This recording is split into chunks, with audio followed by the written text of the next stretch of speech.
धैर्यवान कछुआ, चालाक सियार और जंगल का संकट। बहुत समय पहले की बात है। एक विशाल और हरा भरा जंगल था। उस जंगल में तरह तरह के जानवर रहते थे।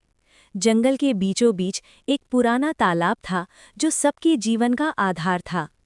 उसी तालाब के पास एक बुजुर्ग लेकिन बहुत बुद्धिमान कछुआ रहता था। वो कम बोलता था, लेकिन जब बोलता था तो उसकी बातें हमेशा सही होती थीं। उसी जंगल में एक चालाक सियार भी रहता था।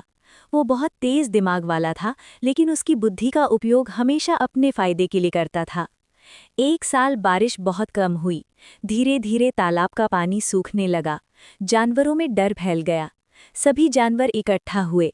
हिरन बोला, अगर तालाब सूख गया तो हम सब मर जाएंगे। बंदर बोला, कहीं और चलना चाहिए। सियार बोला, जो ताकतवर है वही बचेगा। सब चुप हो गए। तभी कछुए ने धीरे से कहा, डर और स्वार्थ से कोई समाधान नहीं निकलता, हमें मिलकर सोचना होगा।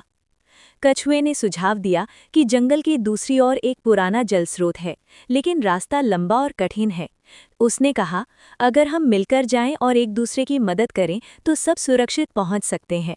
सियार मन ही मन सोचने लगा, अगर रास्ते में कोई कमजोर होगा तो मैं उसे छोड़ दूंगा। यात्रा शुरू हुई। धूप तेज थी, रास्ता पथरीला था। धीरे धीरे चलते कछुए के साथ कुछ जानवर झुंझलाने लगे। सियार बोला, कछुआ बहुत धीमा है, इसे छोड़ दो वरना हम सब फंस जाएंगे। कछुए ने शांत स्वर में कहा, जो कमजोर को छोड़ देता है वो अंत में अकेला रह जाता है। कुछ जानवर सियार की बातों में आ गए और आगे बढ़ गए। रास्ते में सियार ने चोरी से सबका पानी पी लिया। जब बाकी जानवरों को प्यास लगी तो सियार बोला, मेरे पास पानी नहीं है। जल्दी ही जानवर थककर बैठ गए। उधर कछुआ और कुछ समझदार जानवर धीरे धीरे चलते हुए एक छोटे छुपे जलस्रोत तक पहुंच गए। कछुए ने कहा, प्रकृति उसी की मदद करती है जो धैर्य और ईमानदारी से चलता है। उन्होंने पानी पिया और वापस जाकर बाकी जानवरों को भी बुलाया।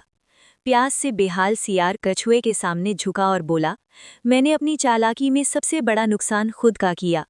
कछुए ने कहा, बुद्धि वही है जो सबका भला करे, केवल अपना नहीं। सभी जानवर एक साथ नए जलस्रोत के पास रहने लगे। जंगल फिर से खुशहाल हो गया। सियार ने भी अपना स्वभाव बदल लिया और कछुए से सीख ली। शिक्षा: धैर्य, ईमानदारी और सहयोग से ही सच्ची जीत मिलती है। स्वार्थी बुद्धि अंत में अकेली पड़ जाती है।